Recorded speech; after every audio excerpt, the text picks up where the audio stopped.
Ok, reitero mis buenas tardes. Me alegro que ustedes constituyan la representación de este curso tan nutrido, eh, tan activo, tan participativo, ¿verdad? Como se han destacado durante todo el semestre. Eh, Como ustedes saben, el día de hoy tenemos programado el tema, el texto literario ante la lectura psicoanalítica. Análisis y discusión de El delirio y los sueños de la Gradiva de W. Jensen, de la autoría de Sigmund Freud. Quiero hacerle un par de recordatorios. El primero es que, como ustedes saben, las dos próximas sesiones del curso están dedicadas a trabajar en el artículo académico, lo que evidentemente les dará, espero, muchas habilidades para tener excelentes artículos y por ende magníficas ponencias. ¿Ok? Entonces, sobre todo para, como tenemos dos sesiones, eh, sobre todo, déjenme y verifico algo acá.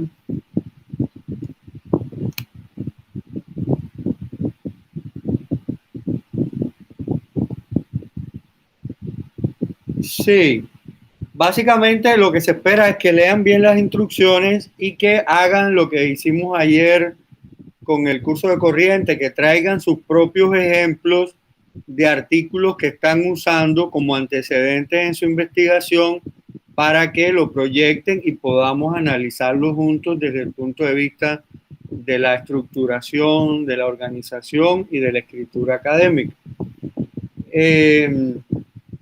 Por otro lado, como ustedes saben, las inscripciones, es decir,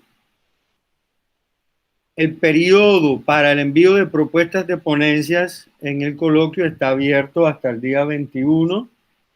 Ustedes tienen compartido el formulario allí en el grupo de Facebook, ¿verdad? Si no lo encuentran, lo pueden ver en la página del coloquio en Facebook, que me imagino que estén siguiendo, porque si no están totalmente out.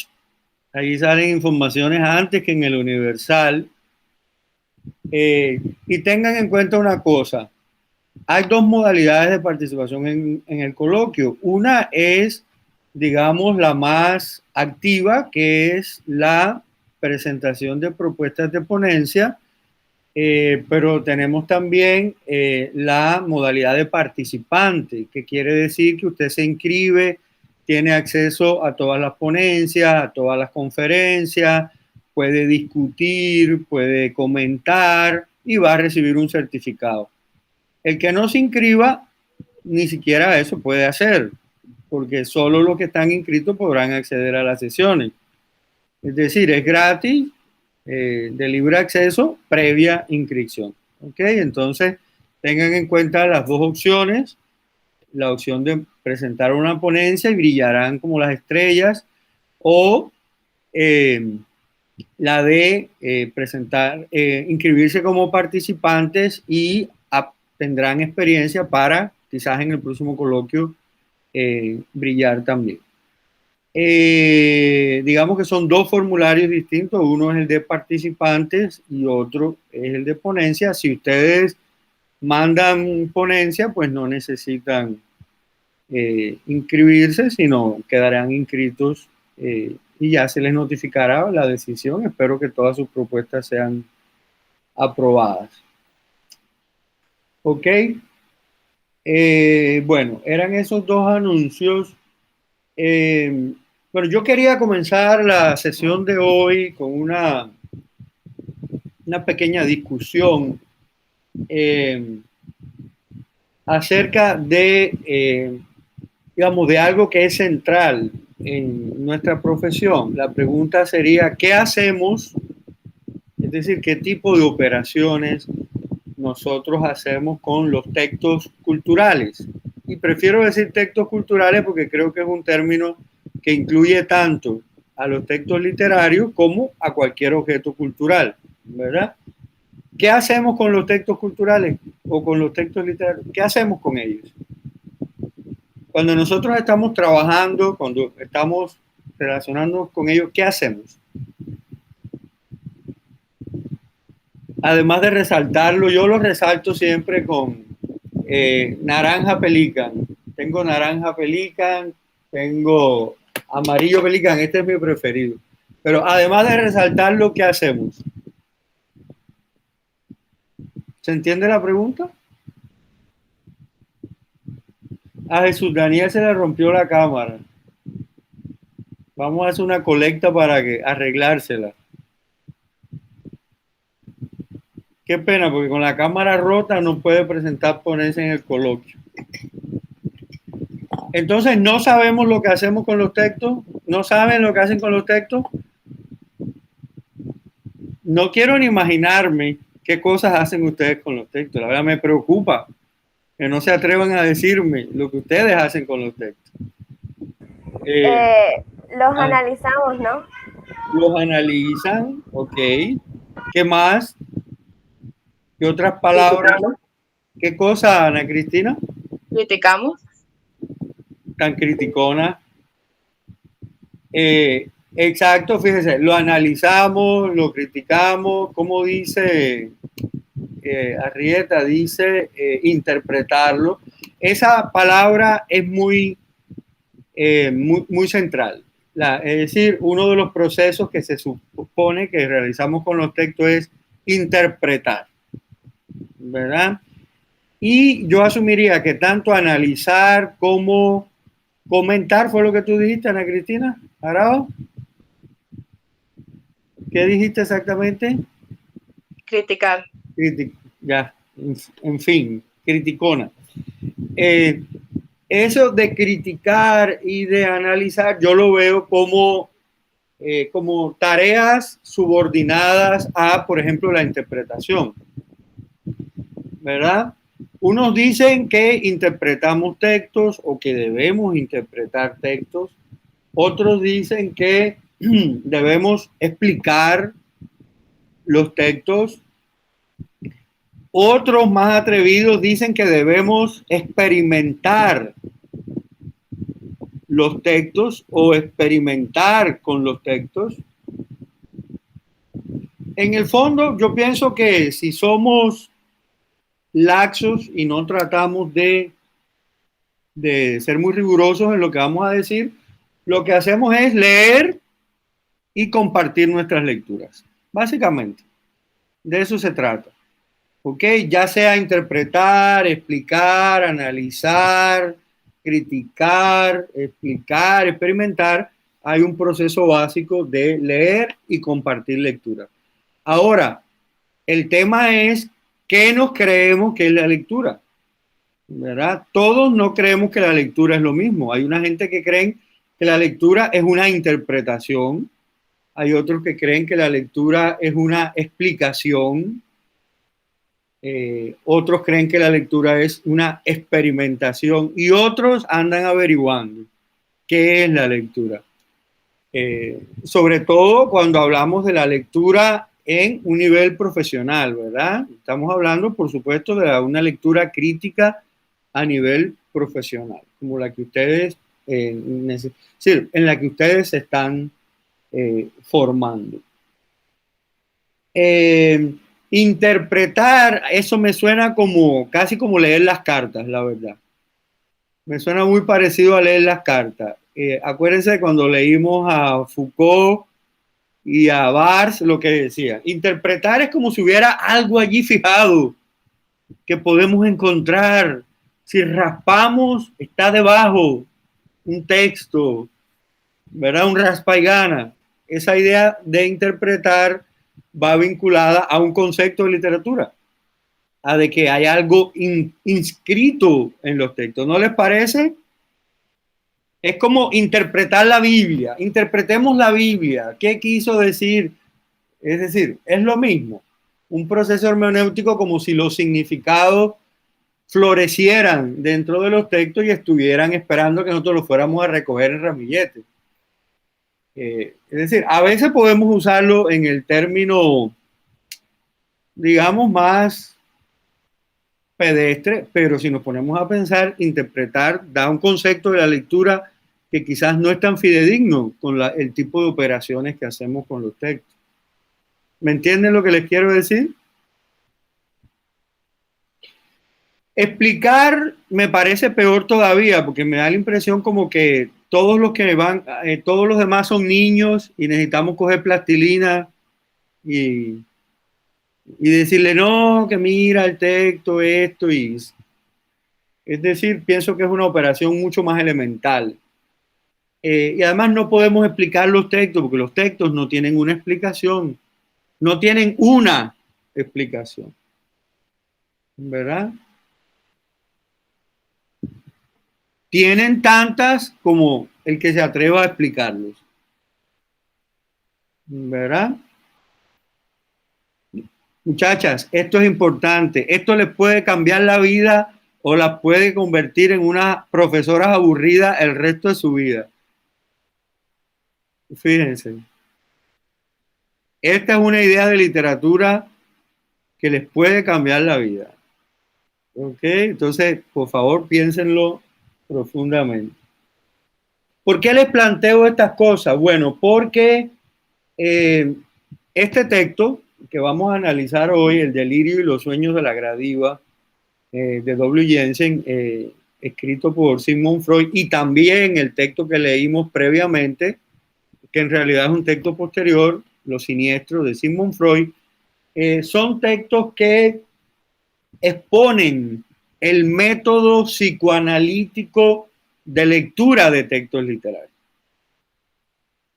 ¿Ok? Detrás de lo que hay detrás de esos dos textos, en el ámbito más general, y que a mí me interesa que ustedes observen, es un método psicoanalítico de leer textos literarios. No es un método crítico, no es un método literario de leer textos literarios, sino es un método psicoanalítico de leer textos literarios. Es decir, es un método que básicamente pretende comprender la psiquis humana a través del análisis de textos literarios, ¿verdad? Y evidentemente, bueno, también nosotros a veces tenemos esas intenciones cuando leemos los textos, pero no pretendemos convertirlos en unas normas o en unas leyes o en unos principios sobre la mente humana, ¿verdad? Yo siempre llevo muchos años diciéndole a mis estudiantes que la mejor manera de aprender sobre la vida y a resolver los problemas que se nos presentan en la vida es leer novelas.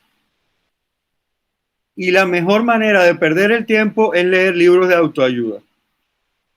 Los mejores libros de autoayuda que hay en el planeta son las novelas. Todo lo que ustedes quieran aprender de la vida está en las buenas novelas, ¿verdad? Están todos los problemas psicológicos, todos los problemas reales, todos los conflictos humanos. Y yo he aprendido mucho, es decir, mucho, no todo, la vida también me ha enseñado bastante. Hubiera preferido aprenderlo todo de las novelas, pero desgraciadamente la vida me ha enseñado mucho también. Definitivamente lo que tenemos en estos dos textos es un procedimiento que Freud está acuñando para leer los textos literarios usando un método que él apenas está inventando, no es un método que existe antes que él, ¿verdad? Tenemos que tener en cuenta eso. Él no tiene una varita mágica, sino él está experimentando qué se puede hacer, qué no se puede hacer.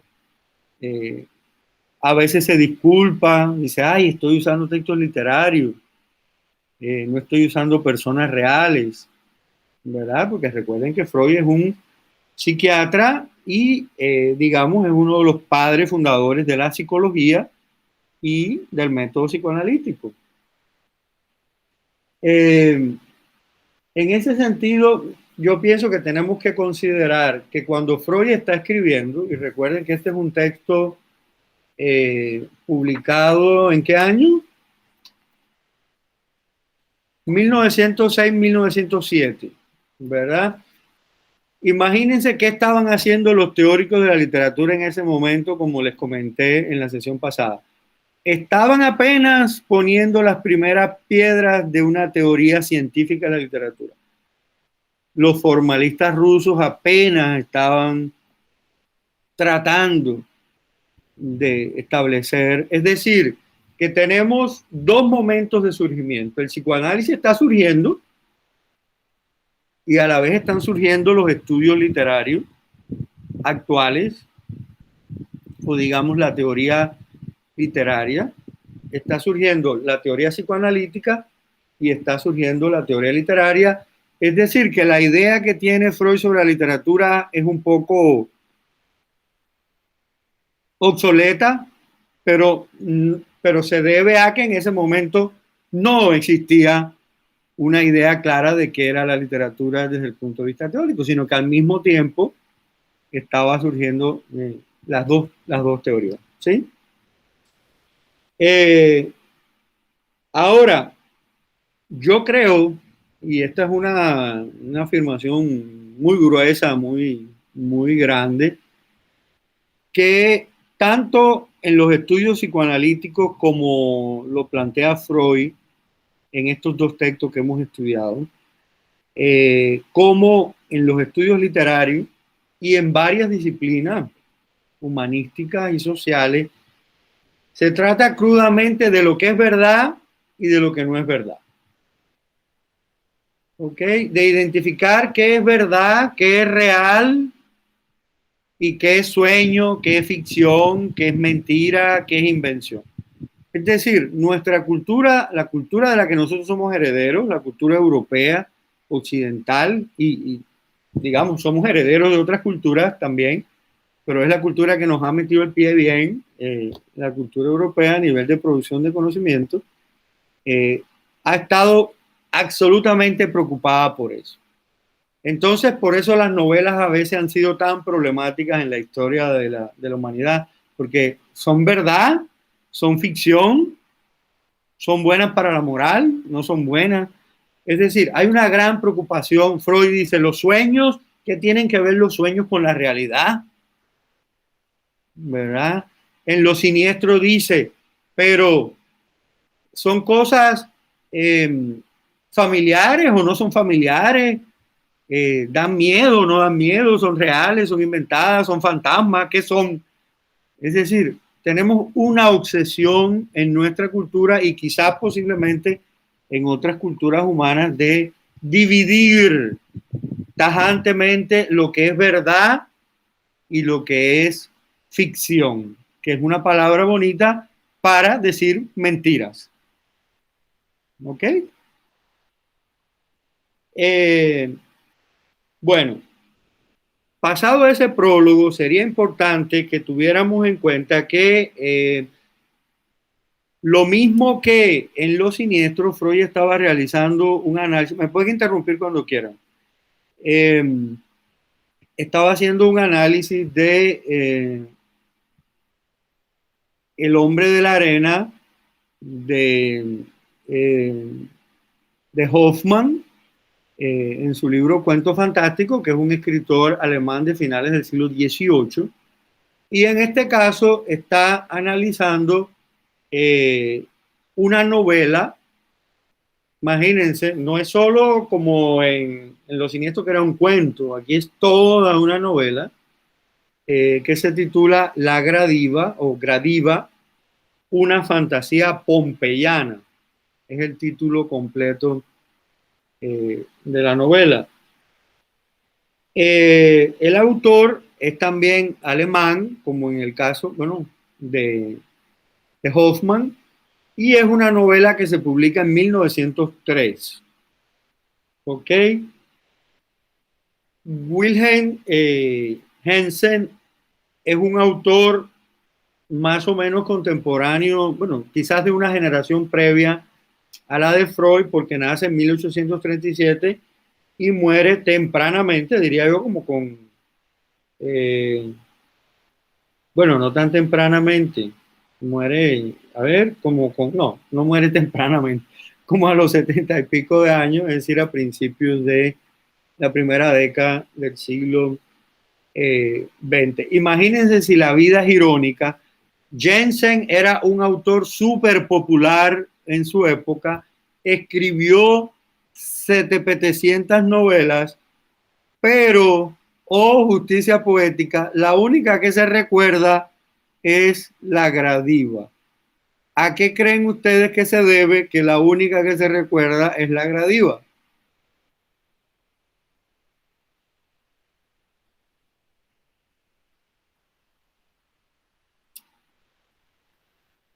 Critiquen, interpreten, expliquen, analicen, comenten.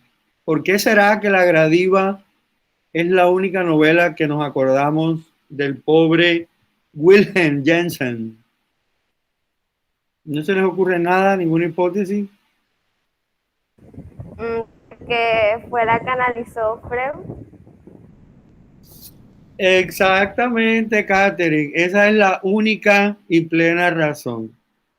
Como Freud, ¿ok?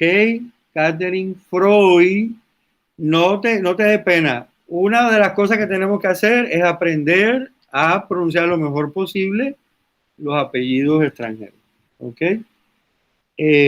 Freud incluyó la gradiva en su análisis. Todo el mundo se olvidó de Wilhelm Jensen, pero se salvó la gradiva como parte de este análisis de Freud, ¿verdad? Eso es una ironía, pero yo no sé qué hubiera pensado Wilhelm Jensen de eso, la verdad.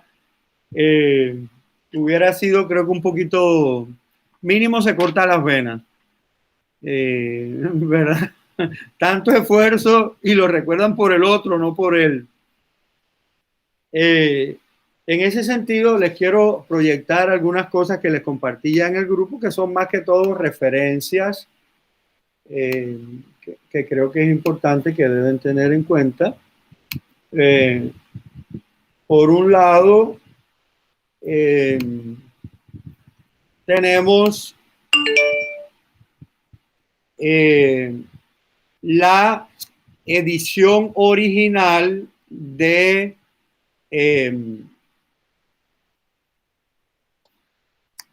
la gradiva en alemán. Fíjense, está el título en alemán, el autor Wilhelm Jensen, y fue publicada en Dresden y en Leipzig por una editorial de nombre Karl Reisner en 1903.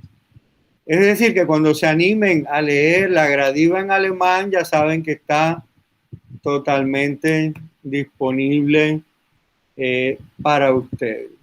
¿Ok? Les deseo suerte. Esta edición está digitalizada por Google y se encuentra en una página realmente muy útil que se llama Internet Archive, que incluye libros completos, sobre todo que hacen parte, digamos, de como de una selección de autores y títulos importantes para la cultura básicamente occidental, y ustedes pueden acceder a ellos gratuitamente. En muchos casos los pueden descargar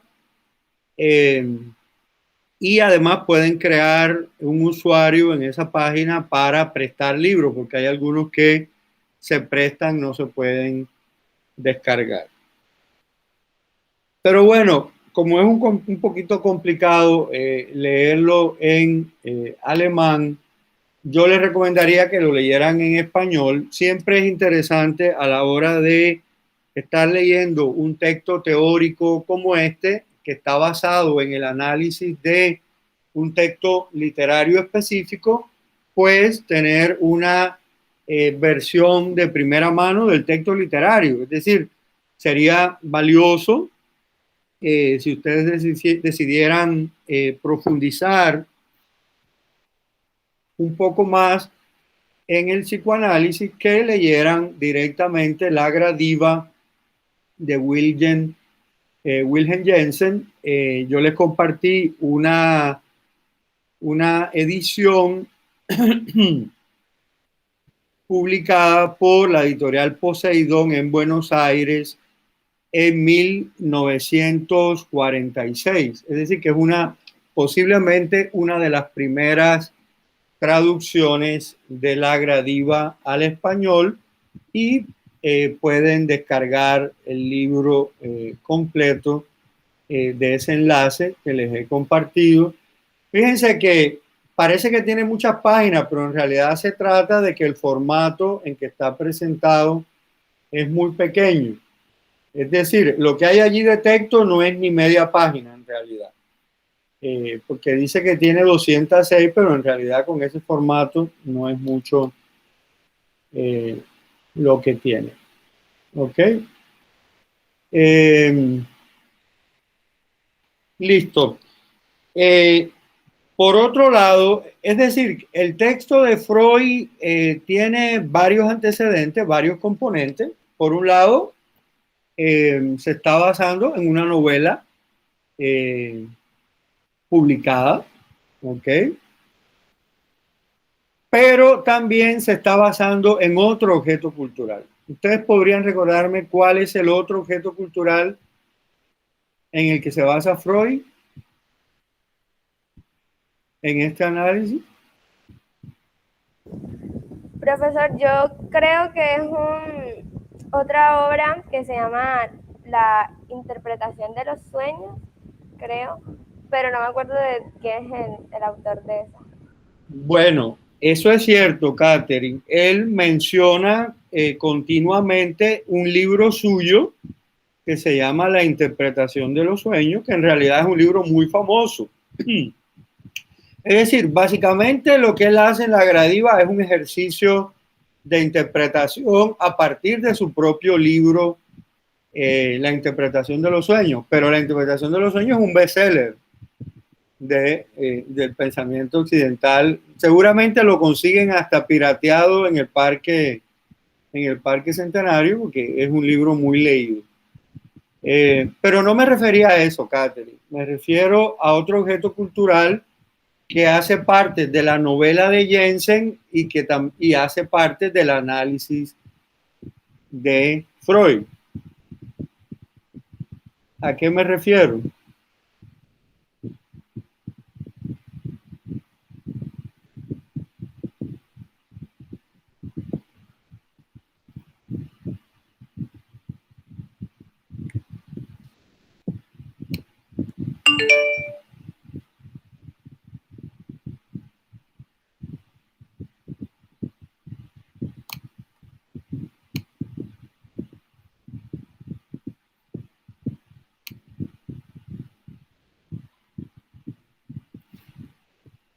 ¿Reconocen ese objeto cultural? ¿De qué se trata?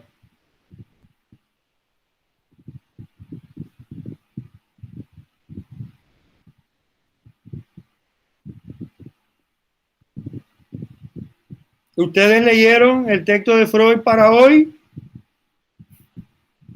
Díganme la verdad. Profe, eso es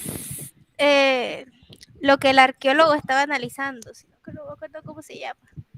Ok, eso era lo que la... Ajá. Tiene pie en el nombre. Ahorita lo acabo de buscar para entender bien qué era. Ok, Ana Cristina. Bueno, primero que todo lo que podemos decir es que es una obra de arte. Es una obra de arte antigua. Es una obra de arte que se supone que el original es griego, pero este en específico es como una copia romana sobre la base del original griego. Si alguien quiere decir algo, tiene que hablar porque Yo no veo las caritas mientras veo las imágenes. El nombre es bajo relieve, ¿no? Creo. Ok, el nombre no es bajo relieve. Bajo relieve es el tipo de obra de arte. ¿Qué es un bajo relieve? Un bajo relieve es un tipo de obra de arte que se coloca sobre una superficie plana, como una pared, ¿verdad? Pero si tú pasas el dedo está levantadito, ¿no? Es decir, es como un cuadro, pero que tiene tres dimensiones. ¿Ok? Si lo volvemos a mirar, podemos observar que, si ven, ahí no es plano, sino es como una escultura, pero no llega a ser una escultura porque está colocada, es decir, no tiene las tres dimensiones, solo tiene básicamente dos dimensiones y está adosada a la pared, está pegada a un muro, ¿cierto? En este caso se trata, como había dicho antes, de un bajorrelieve romano que se considera que fue copiado de un original griego del siglo V antes de nuestra era. No, el siglo V antes de nuestra era creo que es un momento de esplendor cultural en Grecia. Lo más curioso, fíjense que esta escultura está partida y aquí no está ni siquiera completa. Lo más curioso es que esta escultura fue reconstruida a partir de piezas, es decir, de fragmentos existentes en distintos museos. Es decir, distintos museos habían pirateado, básicamente, habían robado las ruinas de Pompeya y se habían quedado con un pedazo del bajorrelieve y una persona, no me recuerdo ahora a qué se dedicaba, es el que hace, digamos, esa construcción de la pieza completa. En este caso, solo lo que se ve con más claridad, esta que está aquí adelante, es la gradiva. ¿Ok? Y fíjense que es una figura que parece estar en movimiento, ¿verdad? Parece que está caminando. Miren cómo la ropa hace unos pliegues como si estuviera en movimiento. Es decir, es una figura que transmite mucho movimiento. Parece una mujer caminando. Este fragmento de la izquierda, que se conoce como la gradiva, se encuentra en el Museo Vaticano Chiaramonti en Roma y hay otra ironía. En este sentido, Jensen sí debía estar feliz. Sí es irónico que solo recordemos a Jensen por el estudio que hace de su novela Freud. Imagínense que esta pieza, este bajorrelieve, se conoce como la gradiva gracias a la novela de Jensen. Ese bajorrelieve no tenía un nombre y es un bajorrelieve del siglo V antes de Cristo. Sin embargo, a partir de la novela de Jensen y por supuesto también del estudio de Freud, a partir de allí comenzó a ser llamada gradiva. Imagínense usted, una novela le da el nombre, una novela del siglo XX le da el nombre a una figura artística del siglo V antes de Cristo. Es un poco raro, ¿no? Hay como una especie de maldición en torno a la gradiva que es bien, bien interesante.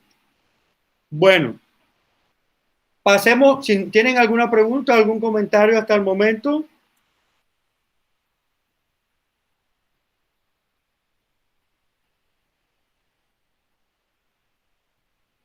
No, Bueno, pasemos entonces al centro de nuestra actividad de hoy, que consiste en el análisis y la discusión del delirio y los sueños en la gradiva de W. Jensen, escrito por Sigmund Freud. Y fíjense que en el propio título de Freud ya se encuentran dos conceptos que son, digamos, los articuladores de todo el texto. Me refiero, por un lado, al delirio y por otro, a los sueños. Básicamente, Freud hace un análisis de los sueños con el objetivo de entender la formación del delirio y la relación de la formación del delirio con cierta información que viene de la vida real de las personas que están sufriendo esa condición. ¿Verdad? Y algo que es bastante, digamos, no es central al texto, sino es como una idea no precisamente secundaria, pero que no es explícita en el texto, es la representación de Occidente, la representación cultural de Occidente, que subyace en la novela de Jensen y en el texto de Freud. ¿A qué me refiero? A que la manera en que Europa se ha construido culturalmente ha sido básicamente sobre la base de lo que se ha dado en denominar la antigüedad grecolatina. ¿Ok? Es decir, según los europeos, ellos vienen de los griegos y los latinos y se le olvidan todos los demás orígenes. Se le olvida la presencia árabe, se le olvida los aportes culturales africanos, mejor dicho, blanquean su propio origen. Y entonces fíjense que en la novela de Jensen, este arqueólogo está obsesionado con las ruinas de Pompeya o Roma. El bajorrelieve tiene no solo un origen latino, sino griego. Es decir, un alemán que está muy interesado no en la cultura alemana, sino en la cultura grecolatina, porque quizás no hay ninguna cultura en Alemania que ellos consideren que se pueda equiparar a esos sagrados restos arqueológicos. Por otro lado, él sueña y viaja a Pompeya.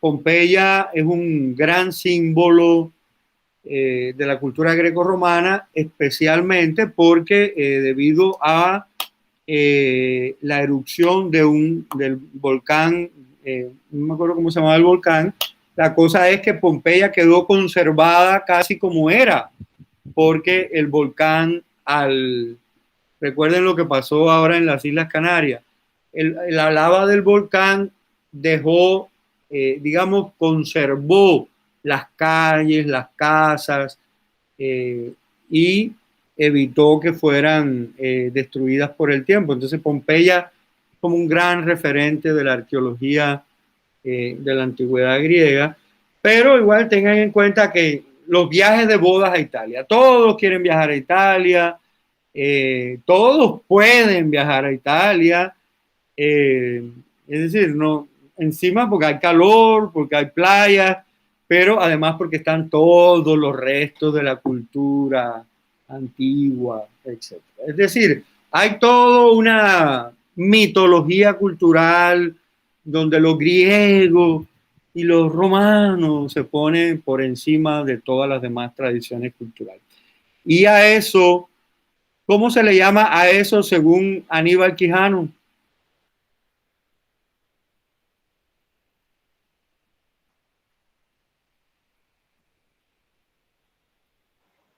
Eurocentrismo. Con todas las letras, eurocentrismo. Es una ideología que se utiliza como una forma de colonización, de poder colonial. Eso es lo que tenemos detrás de todo el subtexto Bueno, pero el texto tiene 4 partes y esas 4 partes no tienen títulos ni tienen subtítulos. Sin embargo, yo creo que podemos de alguna manera describir qué hace Freud en estas 4 partes del texto. Por cierto, parece que en la época de Freud el papel sobraba, porque mira que escribe y parece que nunca va a terminar. La primera parte yo diría que constituye una presentación del caso psicoanalítico, en este caso el caso psicoanalítico específico del personaje protagonista de la Gradiva, ¿verdad? A través de un recuento del texto literario como tal. Es el mismo procedimiento que usa Freud en Los Siniestros. Empieza no a contar, pero sí a recontar la novela La Gradiva, enfocando ese recuento en lo que a él le interesa observar particularmente, pero es un recuento bastante largo. ¿Ok? Porque además es un recuento comentado y medio que analizado. Va introduciendo algunos elementos, va introduciendo algunos términos propios del psicoanálisis. En la segunda parte, ya luego de haber hecho toda esa exposición de la lectura que él hace de la Gradiva, Freud empieza a teorizar sobre el psicoanálisis, empieza a teorizar sobre el delirio, empieza a teorizar sobre la interpretación de los sueños y lo hace teniendo como base un análisis de la Gradiva como tal. Eso es típico de Freud. Freud no es ese tipo de autor que primero presenta un marco teórico y después lo aplica.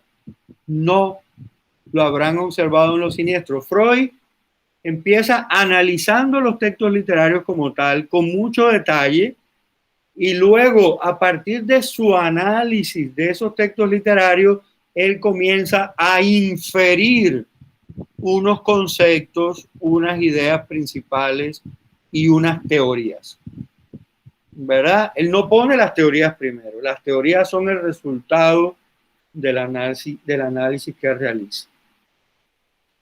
Por otro lado, en el tercer acápite, él analiza otro de los sueños, ¿verdad? Él dice que hay 2 sueños, como 2 sueños grandes y uno pequeño en la novela, y el análisis que realiza de ese sueño está enfocado en lo que él denomina la sustitución y la formación del delirio. La sustitución significa que en el sueño, él dice, no podemos entender un sueño por la historia completa, porque la gramática de los sueños no funciona así. Es decir, un cuento no es igual que un sueño.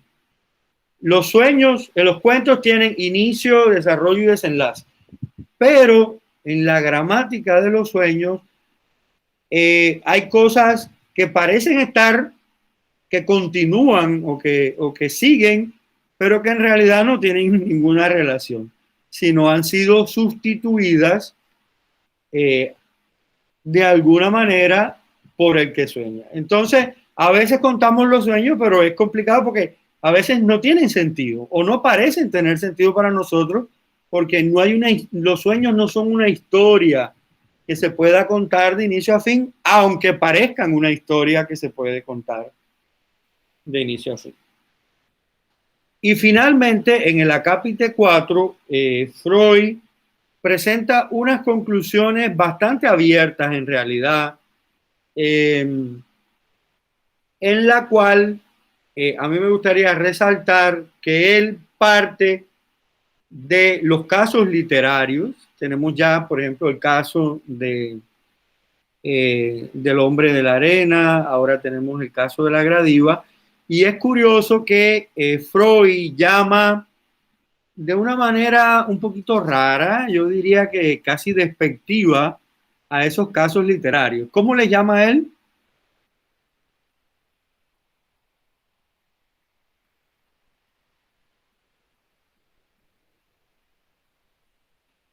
Con ese término, él quiere diferenciar que no son personas reales, sino que son criaturas de su autor, dice él, criaturas de su autor. A mí eso de criatura, la verdad que me suena a engendros, pero lo que él quiere decir es que no son hijos de una madre y un padre, sino son hijos de la fantasía, de la mente de un autor, ¿verdad? Él quiere hacer esa distinción porque el objetivo básico del psicoanálisis es el análisis de personas reales, no de criaturas de un autor. El caso es que esas criaturas de un autor, esos casos literarios, son la base fundamental para la propuesta de lo que Freud llama leyes psicoanalíticas y que yo preferiría llamar quizás principios o propuestas psicoanalíticas, porque muy posiblemente no tengan el carácter real de leyes. Entonces, esa es la estructura. Los textos de Freud siempre son muy estructurados, muy, digamos, científicos, presentación de argumentos, etc.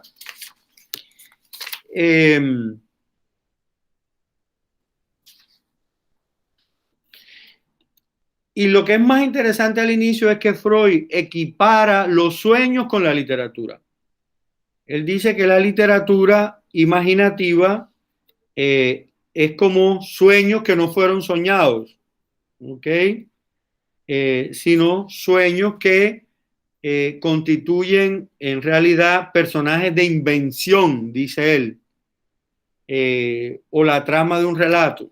Y a eso me refería cuando decía antes que, digamos, la conceptualización teórica de Freud con respecto a la literatura es bastante rudimentaria, ¿verdad? Igual Freud no es un teórico de la literatura. Freud es un gran crítico literario sobre la base de la teoría psicoanalítica, pero no es un teórico literario. Luego, él, bueno, plantea que su interés radica en la interpretación de los sueños, ¿verdad? Recuerden que habíamos hablado al principio de la interpretación como una forma de lectura.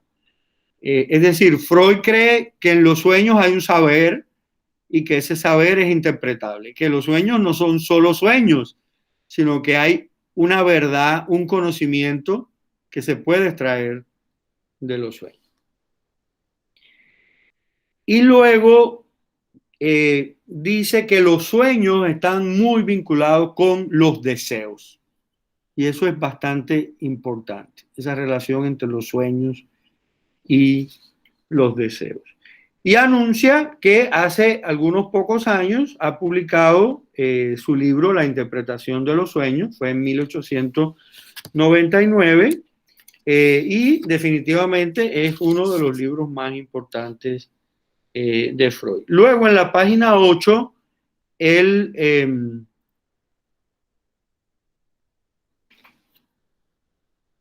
plantea que una de las ideas que están en discusión en su libro es si los sueños tienen un sentido y si debe concedérseles un valor con respecto a lo que él denomina el proceso anímico, es decir, un valor con respecto a nuestra vida psíquica, nuestros sentimientos, nuestros pensamientos. ¿Sirven para algo los sueños? ¿De qué hablan los sueños? ¿Qué sentido tienen los sueños?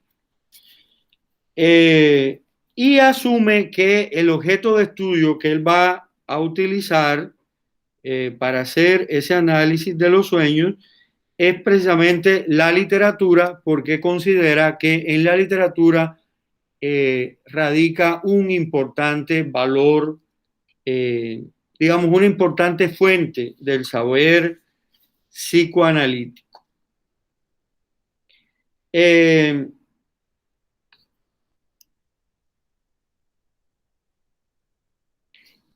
Es decir, que esa ambigüedad entre los sueños y la literatura harán parte de este trabajo, y dice Freud que quizás este análisis no sirva nada, no plantee nada nuevo sobre el análisis de los sueños, pero que sí sirva por lo menos para presentar un panorama, dice, sobre la naturaleza de la producción literaria.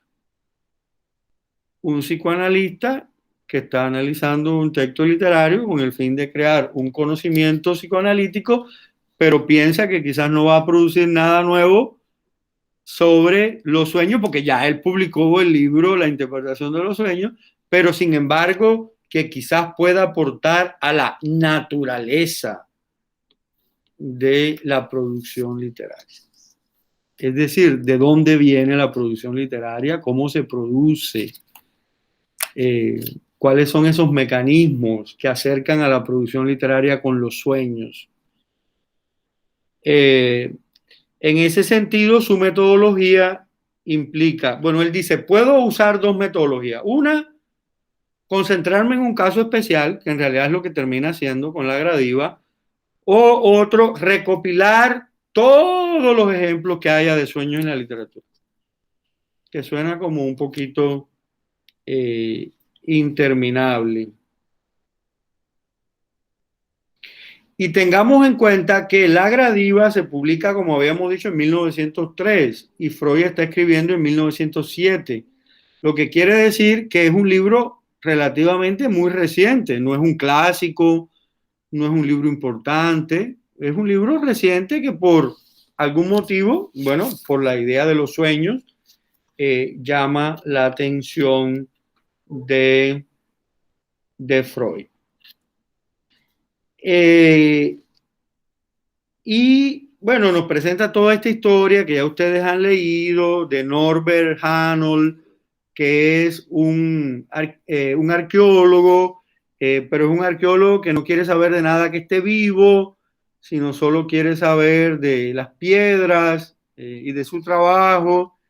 Y él tiene la oportunidad de estudiar un bajorrelieve, y en el bajorrelieve hay un objeto inanimado que es una mujer que a él le parece divina, al punto que le pone el nombre de la gradiva, que tiene que ver con, creo que pie en movimiento o algo así, es lo que significa.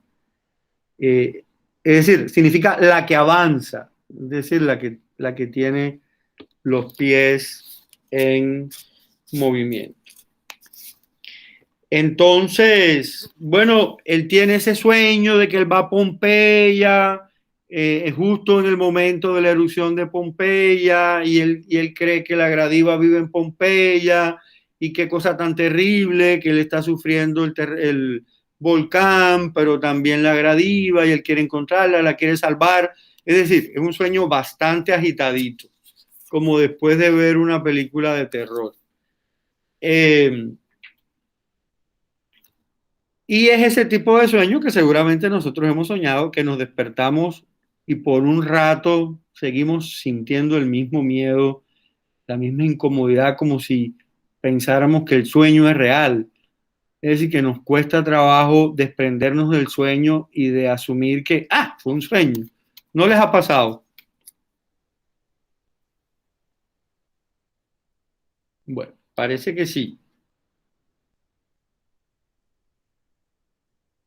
Ok, entonces hay toda una historia de que él dice, bueno, casualmente me voy para Pompeya, y se va así casualmente para Pompeya, con las ganas que tengo yo, y no he podido. Se va para Pompeya y entonces, evidentemente se va para la Pompeya contemporánea, empieza a encontrar, qué desgracia, alemanes igual que él, no consigue pompeyanos, sino consigue alemanes que lo incomodan, que lo molestan, especialmente porque son pegajosos, recién casados, etcétera. Dice que hay más personas en viaje de bodas que moscas y que ambos lo molestan muchísimo. De esa manera, hacia la página 15, Freud plantea que interpreta, porque recuérdense que de buenas a primeras, Hanold está en Pompeya y se le aparece ¿quién? La Gradiva. ¿Ok? Y entonces Freud dice, bueno, ¿y esto qué es? Se desorienta ante la aparición de la Gradiva. Es una alucinación de Hanold. Es decir, una alucinación es algo que vemos con los ojos abiertos, como si estuviera, pero no está. O se trata de, dice, una alucinación provocada por el delirio, es decir, porque está loco, está pasando por un momento de locura, o si se trata, dice Freud, de un espectro real. Un espectro real. Eso es curioso, ¿no? Un espectro.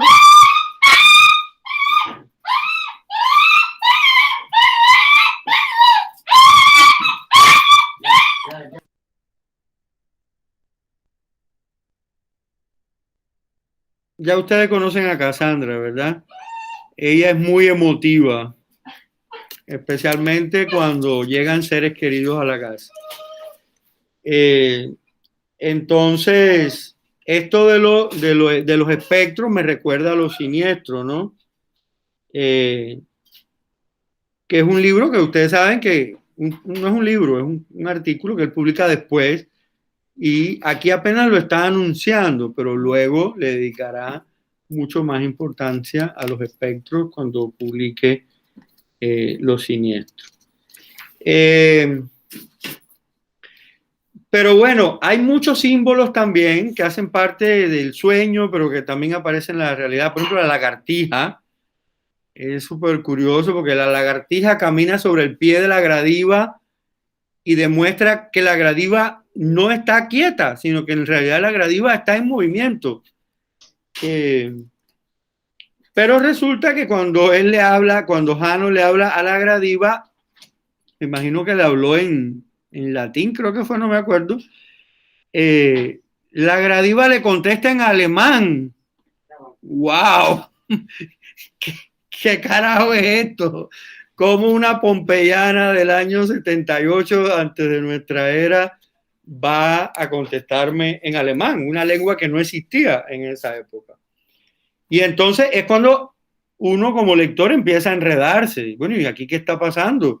Porque había un sueño y el tipo viajó un poco medio atolondrado a la búsqueda de un ser que es de piedra, pero en realidad se termina encontrando a un ser de carne y hueso, que él identifica como que es la Gradiva, que ha visto antes en piedra.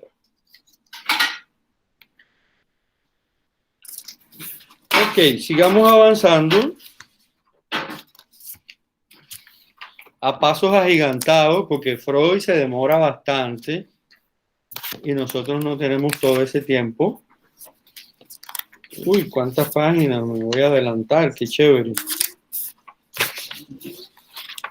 Ok. Página 25. Freud vuelve sobre una idea, y es que cuando Hanold estaba en su casa, de momento sintió un canario. Había acabado de salir del sueño y sintió el canario y dijo, ¡ay! Me voy para Pompeya. ¿Verdad? Y entonces, eso es un poquito complicadito de entender para Freud y para nosotros, pero inmediatamente lo conecta, con la historia de una vecina de Freud. ¿Cómo se llama ella? ¿Se llama Zoe? Creo que se pronuncia Zoe. en español, pero creo que... ¿Cómo? Zoe está así escrito en la lectura. Zoe. Ok. En griego que creo que se pronuncia soy y en español se pronuncia zoe.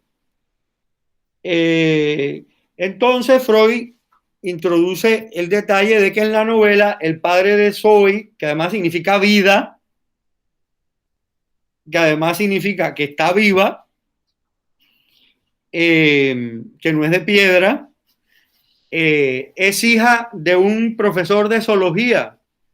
Y el profesor de zoología está más loco que Hanold y no le para ni 5 a su hija, solo se ocupa de estudiar sus lagartijas, etc.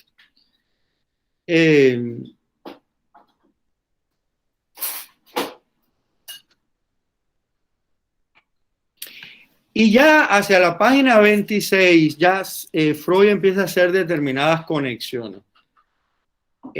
Soy Bergan, no confundir con soy la verga, ¿okay? Que significa otra cosa. Soy Bergan era una vecina de Hanold, amiga de la infancia, ¿verdad? Como tantos amigos o amigas de la infancia que hemos tenido, pero después Hanold se dedicó a la arqueología y se olvidó de que Zoe existía. Entonces Freud se pregunta al final de la página 26. No columbramos, es decir, no nos imaginamos de pronto que las fantasías del joven arqueólogo sobre su gradiva podrían ser un eco de esos recuerdos infantiles olvidados. Recuerden cuando leímos Lo Siniestro, lo reprimido, la idea de lo reprimido. Es decir, Freud empieza a hacer un análisis en el cual dice, bueno, este lunate se ha inventado que la gradiva existe, se ha ido a Pompeya a buscarla y resulta que allá se ha encontrado con la gradiva de verdad, que en realidad eso es su vecina que ha estado enamorada de él toda la vida y que él parece no haberle prestado mucha atención al punto de que parece haberse olvidado de ella.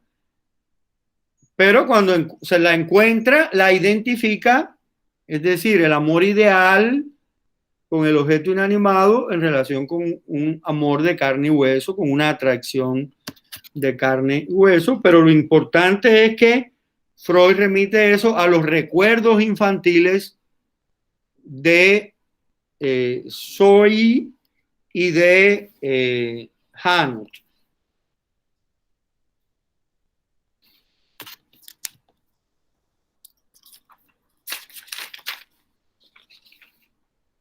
Y es curioso porque con la conversación que ellos tienen, ella parece estarle siguiendo la historia, pero en realidad es que ella contesta a su manera, genuinamente, pero él lo entiende de otra manera y ella entiende de otra manera lo que él está diciendo, ¿no?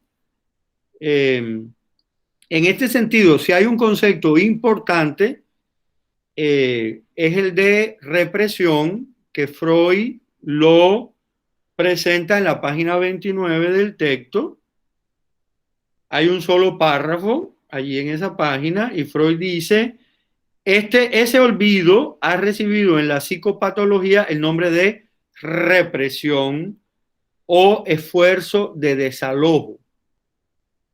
Es decir, hay algo que no quiero tener allí, lo desalojo, lo empujo, lo quito, lo guardo en otro lugar. Pues bien, respecto en general del olvido de una impresión, no sabemos si va conectado al sepultamiento de su huella némica en la vida anímica. Eso llevaría algunas horas a explicarlo.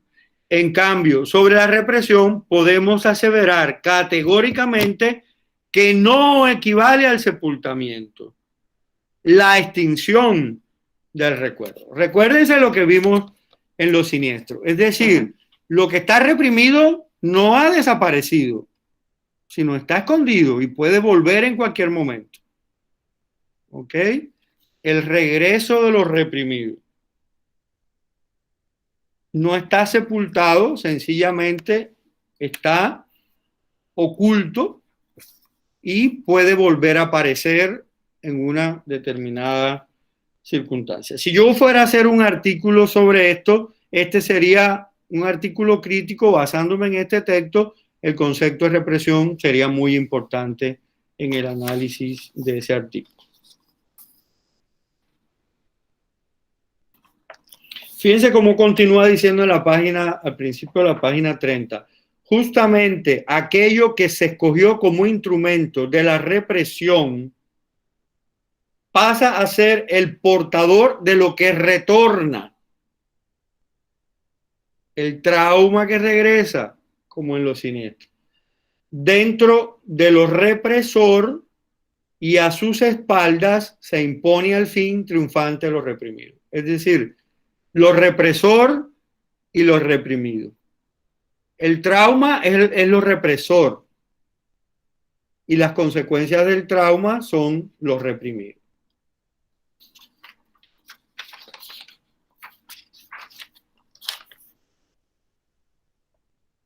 Hay algunos juegos en el lenguaje, nombres que significan cosas. Eso es propio del tipo de análisis que hace el psicoanálisis. Y luego, después, de buenas a primeras, Hanot, gracias a la benigna presencia de Zoe, se cura.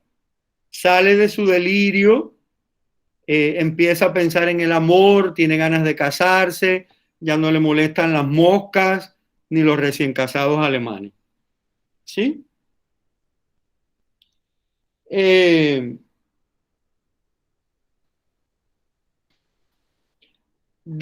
Así entrelineado, uno puede encontrar algunas ideas bastante machistas de Freud. Seguramente vieron una que otra. ¿Ok? Perdónenlo, es 1906. Dice que el varón tiene, fíjese esta idea tan ridícula, dice, poner en obra la agresión, que es el infaltable deber del varón en el juego del amor. Uno queda así como que de ahí al violador no va mucho.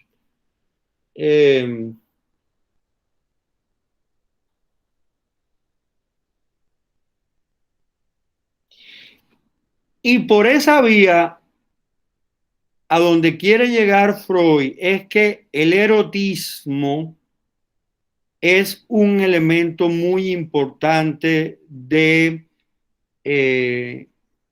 la vida psíquica, de los sueños. Recuérdense que lo que tenía reprimido Hanot era todo deseo erótico, sexual o relación con un ser vivo. Ese era como el problema de él, que no se quería casar, que no miraba a las mujeres, ¿verdad? Entonces, en ese proceso de sanación que Freud identifica con la aparición de Zoe, Freud le empieza a dar importancia a ese elemento erótico dentro del delirio que ha sufrido Hanot. Y fíjense que en la página 33 hay un parrafito que continúa en la página 34 que es interesante en relación con el tema todavía de la represión. Ahora bien, con su último símil del amigo de la niñez exhumado de la sepultura, el poeta ha puesto en nuestras manos la clave del simbolismo de que se valió el delirio del héroe para disfrazar el recuerdo reprimido. En efecto, para la represión por la cual algo anímico, es decir, anímico tiene que ver de los sentimientos, del ánimo, se vuelve inasequible, y al mismo tiempo se conserva. Es decir, no sabemos que está ahí, pero está ahí. No hay mejor analogía que esta del entierro, como el que fue destino de Pompeya y del que la ciudad puede resucitar luego en virtud del trabajo del asador. Es decir, Freud hace una metáfora entre Pompeya enterrada entre la ruina y el proceso de represión que ha realizado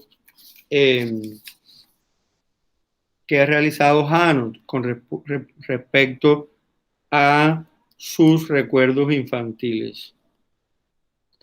Ahora, en el capítulo 2, Freud, como les había dicho, ya trata de empezar a sacar algunas conclusiones teóricas sobre este análisis, y una de las ideas que él introduce es la relación entre la fantasía y la realidad, que yo les había mencionado también hoy a principio de la sesión.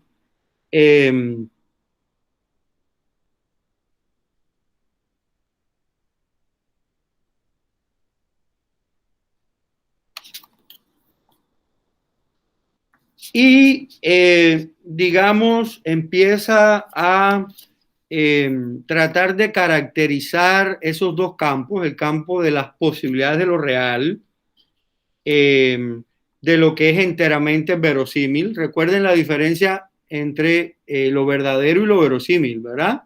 ¿Saben cuál es la diferencia entre verdadero y verosímil?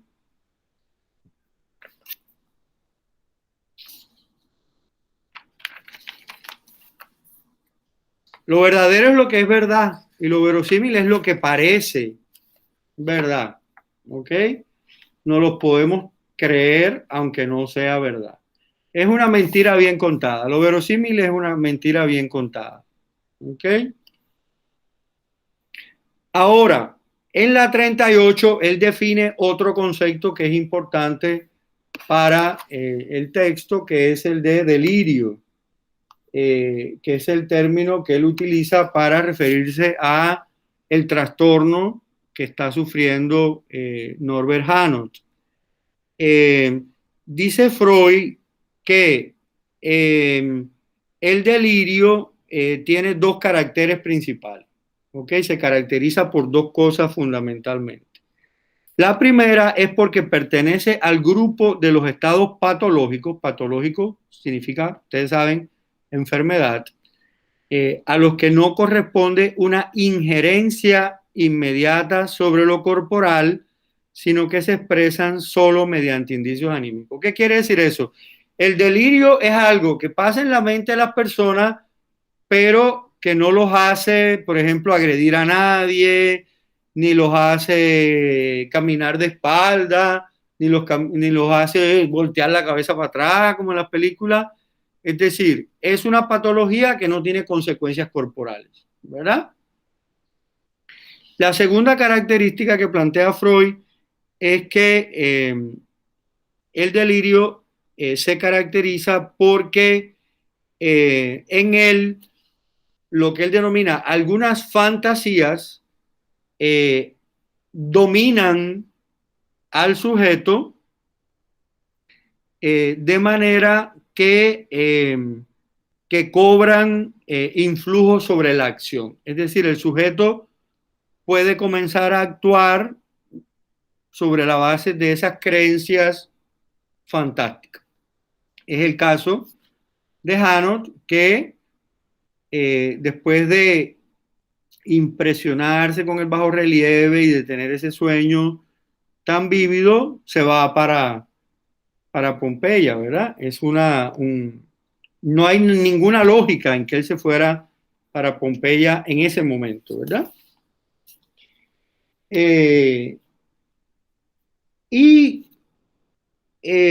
Freud asocia específicamente el delirio de Janot con algo que él llama la erotomanía fetichista o fetichismo. Recuerden que el fetichismo es, digamos, una práctica erótico-sexual que no está dirigida hacia una persona, sino hacia un objeto u otra cosa que no sea una persona. Es decir, que esta relación de él con el bajo relieve, Freud la describe como fetichista. E introduce un término en francés, que yo diré en español, de degeneración. Es decir, es un degenerado.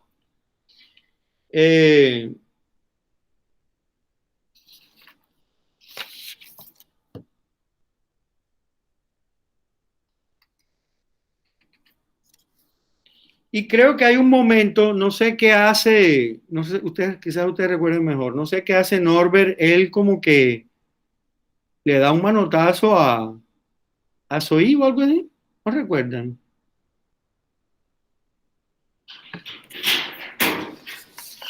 Sí, le da un manotazo en la mano porque a ella se le para una mosca y él quería comprobar si ella era real o era un fantasma, entonces aprovecha y le da un manotazo.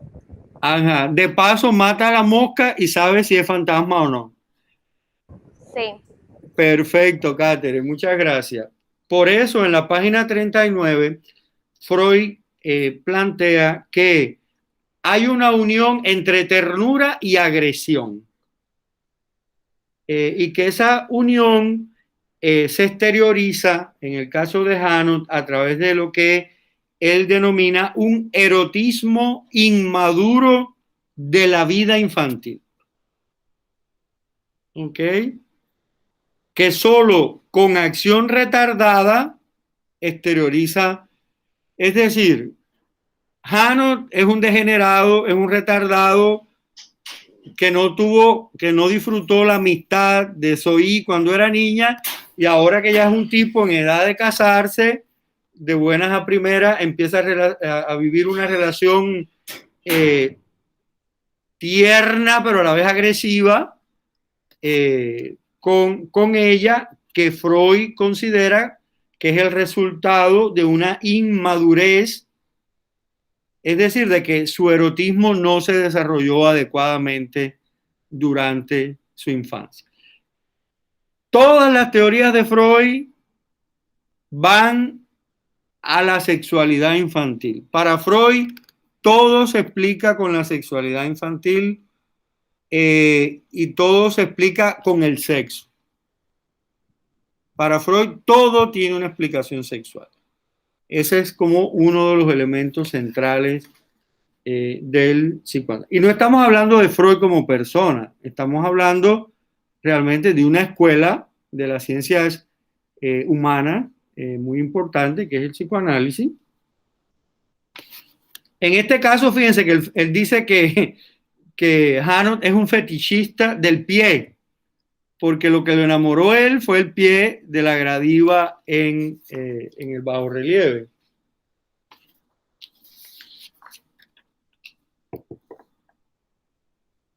Entonces, según Freud, lo que genera en esa perturbación que tiene Hanot es que algo, una impresión casual, en este caso el bajo relieve, la gradiva, le despierta vivencias infantiles que él ha olvidado. ¿Ok? Y que esas vivencias tienen un tinte erótico, estilo a jugar a la casita con Zoe. ¿Ok?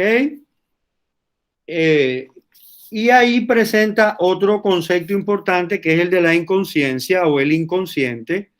Recuerden que habíamos hablado del subconsciente. Habría para Freud, tres niveles de la vida psíquica humana. La vida consciente, cuando estamos pensando y razonando. La vida inconsciente, que es algo que está como mecanizado. Por ejemplo, ¿por qué caminamos?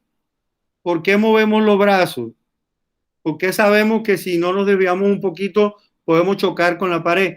Todo eso son fórmulas matemáticas que tenemos incorporadas inconscientemente en el cerebro. Pero por otro lado, tenemos el subconsciente, que es como ese estado transitorio donde hay cosas que van y vienen, que se reprimen, que regresan, ¿verdad? El subconsciente es como el que es más peligroso. Y sigue aportando, bueno, varios elementos con respecto a la represión y a los sentimientos,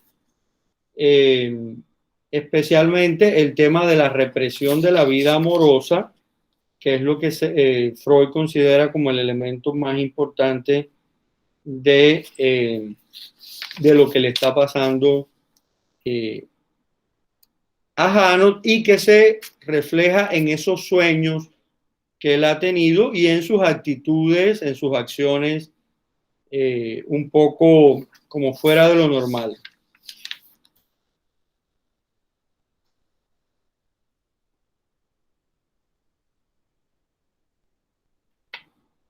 Y se refiere hacia la página 45 a lo que él denomina la pulsión sexual.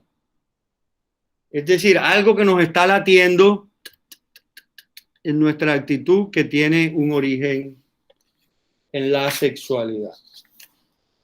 Luego, hacia la 46, vuelve nuevamente sobre el sueño, el segundo sueño, cuando él ve las flores y el lugar y aparece la lagartija. Es el relato resumido del sueño que tiene Norbert en Pompeya, cuando está físicamente en Pompeya.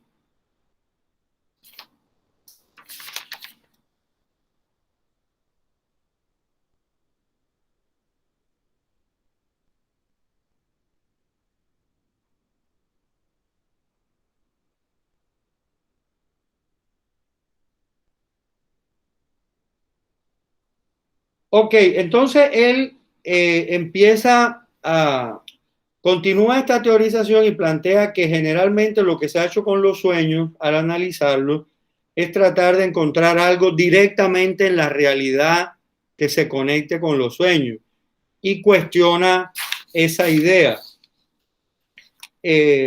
Para él hay varias reglas que precedirían el análisis de los sueños. Las toma, por supuesto, de su libro La interpretación de los sueños. Estoy leyendo en la página 48.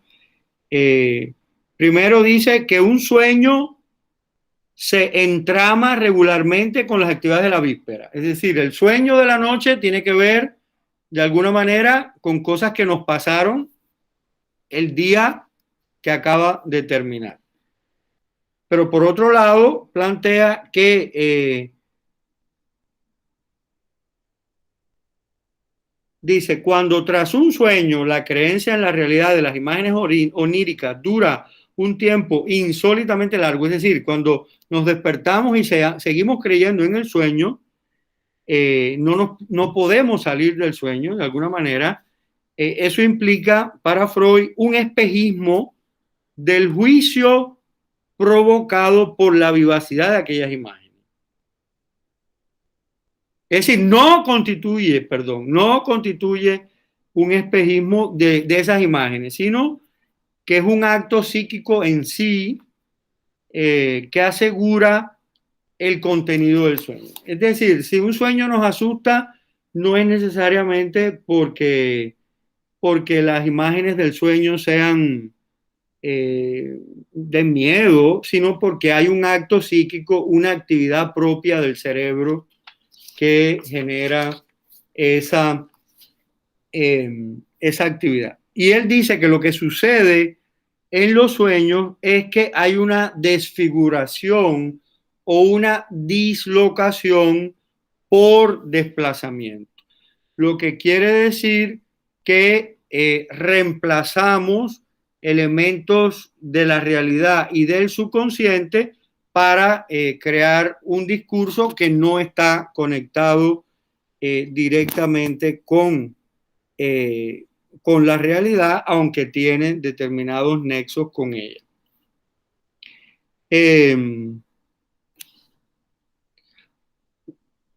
Quedé lejísimo, me imaginé que eso iba a suceder, pero como tenemos dos talleres sobre artículos, yo creo que le podemos sacar un tiempo Llegamos hasta la página 50, no es mucho, en realidad lo que falta. Traté de atropellarlo un poquito, pero no lo pude atropellar suficiente. Entonces nos están quedando como 25 páginas. Échenle una releidita o termino de leer si no lo leyeron. Y terminamos entonces el análisis la semana próxima, a la vez que realizamos el taller, la primera parte del taller de artículo académico que está previsto. ¿Ok? ¿Alguna pregunta? ¿Algún comentario? Profesor, mi pregunta es que ¿cuándo va a entregarle el estado de cuestión de crítica? Cuando lo entregue, lo voy a entregar.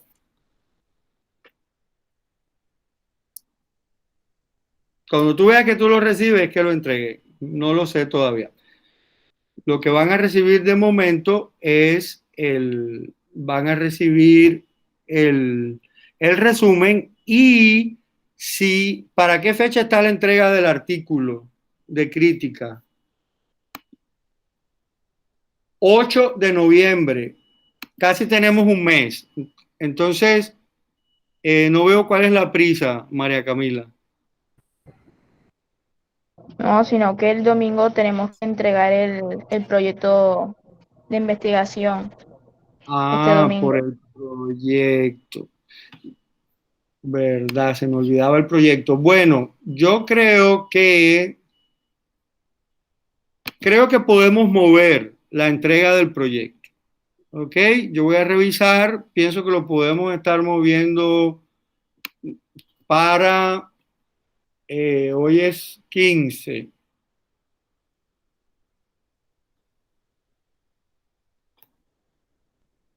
¿El 25 les parece bien? Serían 10 días más. ¿Les parece bien? Y yo tendré tiempo de revisarles. Yo, en este momento, a mí me parece más importante entregarle los resúmenes de corriente. Eso va a pasar este fin de semana y luego entonces ya podré dedicarme a los estados de la cuestión que requieren un poquito más de trabajo. ¿Ok? Yo soy consciente que no son los tiempos ideales, ¿ok? De hecho, todos sus trabajos están revisados. Todos sus estados de la cuestión ya están revisados. Pero están revisados solo en un primer nivel. Entonces, como de eso depende el resto del proyecto, los quiero volver a mirar. Entonces, yo creo que por lo menos con toda seguridad a mediados de la semana próxima lo van a recibir y las compenso por ese atraso moviendo la fecha de entrega para el 25 de octubre. Lo voy a poner en Facebook. No voy a actualizar el programa porque no tengo tiempo para eso. Entonces, a sus amigos despistados, háganselo saber. ¿Ok? María Camila, gracias por esa pregunta porque no me acordaba del proyecto en el camino. He estado preocupado con la entrega de ese trabajo, pero no me acordaba de que el proyecto estaba de por medio. Pero igual, yo no creo que ustedes estén esperando por el estado de la cuestión para hacer el proyecto, ¿verdad? Porque las peras no tienen que ver mucho con las manzanas. Y lo único que ustedes necesitan es coger el proyecto, el estado de la cuestión revisado, resumirlo y ponerlo donde corresponda. Pero todo lo demás prácticamente es algo que ustedes pueden hacer independientemente y de hecho necesitan hacer independientemente. No tiene que ver con mi corrección del estado de la cuestión. ¿Ok? ¿Estamos claros de eso? Es decir, escoger la perspectiva teórica, ir formulando la pregunta, ir formulando la hipótesis, ¿verdad? De todas maneras, ustedes van a recibir esa retroalimentación oportunamente. ¿Ok? Creo que corresponde decir buen fin de semana. Hasta luego. Bueno, chao. Hasta luego. Chao. Profe, yo iba a preguntar que entonces, si como vamos a mover la